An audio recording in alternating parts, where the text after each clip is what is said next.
당선되면 1년 연봉이 공짜로 들어온다는 이배엽 회장 자리의 실체. 군산의 한 신축 아파트입니다. 아직 입주도 하기 전에 벌어진 사건은 입주민 사회 전체를 뒤흔들고 있습니다. 겉으로는 협의회라는 이름을 달았지만 그 내부에서는 금전이 오가고 특정 업체와의 거래 정황이 드러났습니다. 이 사건은 단순히 한 지역 아파트만의 문제가 아닙니다. 대한민국의 수많은 아파트 단지에서 반복되어 온 구조적 문제, 그리고 우리가 외면해온 투명성의 부재를 여실히 보여주고 있습니다. 사건의 발단은 9천만 원이었습니다. 서울에 본사를 둔 기획업체 B사가 군산의 입주예정자협의회, 이른바 이배엽에 거액을 건넨 것입니다. 이배엽 측은 이를 기부금이라고 주장합니다. 아파트 단지의 경관 조명, 편의시설 설치를 위한 순수한 후원이라는 설명입니다. 그러나 여기서 의문이 생깁니다. 이 업체와 아파트는 아무런 직접적 관련이 없었습니다. 단순 기부라면 왜 굳이 특정 협의회에 그것도 수억 원에 가까운 거금을 건넸을까요? 업계 관계자들은 이 돈이 사실상 수주를 위한 대가라고 분석합니다. 즉, 공식 계약을 따내기 위한 사전 뇌물일 가능성이 농후하다는 것입니다. 이배엽 내부에서도 일부 집행부만 이 사실을 알고 있었다는 의혹이 제기됐습니다. 입주민 대다수는 기부금이 있었다는 사실조차 몰랐다고 증언합니다. 공동의 이익이라는 이름 아래 특정 소수가 이익을 취한 정황이 드러나는 대목입니다. 문제는 여기서 끝나지 않았습니다.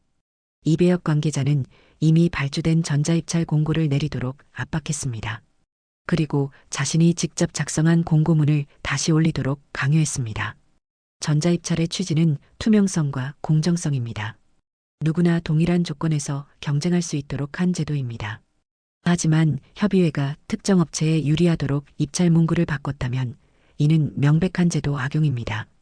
더욱이 해당 관계자는 자신의 SNS에 B사의 상호를 반복적으로 언급하며 홍보성 게시글을 올려왔습니다. 일종의 홍보 대행자로 활동한 셈입니다. 이배엽과 업체가 단순한 기부자와 수혜자의 관계가 아니라 이해관계로 얽혀 있었다는 사실을 뒷받침하는 정황입니다. 입찰 개입이 사실로 드러난다면 이는 공동주택관리법 위반을 넘어 형사처벌 대상이 될 수 있습니다. 특정 업체와의 결탁, 불투명한 계약 과정은 단순한 절차 위반이 아니라 입주민 전체의 이익을 훼손한 중대한 범죄입니다. 입주민들의 목소리는 분명합니다. 익명을 요구한 김모 씨는 우리는 기부금 이야기를 들어본 적도 없다. 일부만 알고 있었다면 명백한 짬짬이다라고 말합니다. 입주민 박모 씨는 입주민을 위한 일이라도 투명성이 우선이다. 금전 거래가 있었다면 경찰 조사가 필요하다고 강조합니다. 이 목소리는 단순한 개인적 불만이 아닙니다. 제도적 허점, 그리고 불투명한 운영에 대한 사회적 경고음입니다. 입주민들이 느끼는 불신은 결국 아파트 공동체 자체를 위태롭게 만듭니다. 군산시 신축 아파트 사건은 결코 우연이 아닙니다. 아파트 입주 과정에서 발생하는 이권 다툼은 전국적으로 끊이지 않았습니다. 더 심각한 것은 이런 구조를 악용하는 전업 세력이 존재한다는 사실입니다. 이들은 특정 아파트에 실제 거주할 의사가 없음에도 이배엽 대표 자리를 차지하기 위해 신축 아파트를 전전합니다.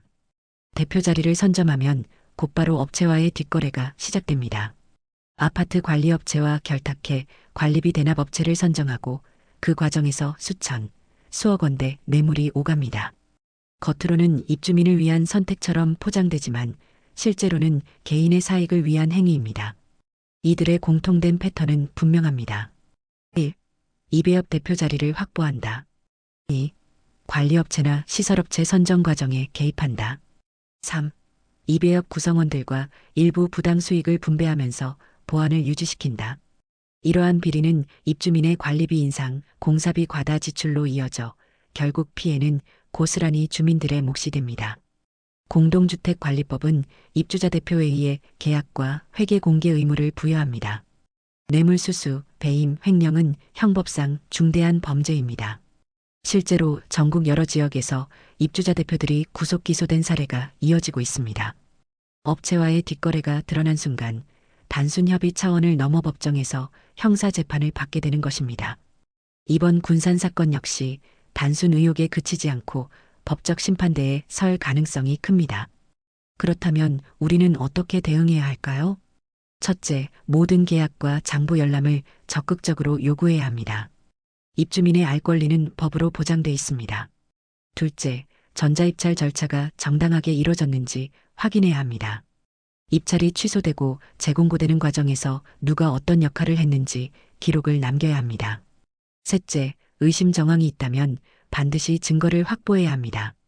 단순한 소문은 무용지물이지만 문서와 녹취는 결정적 단서가 됩니다.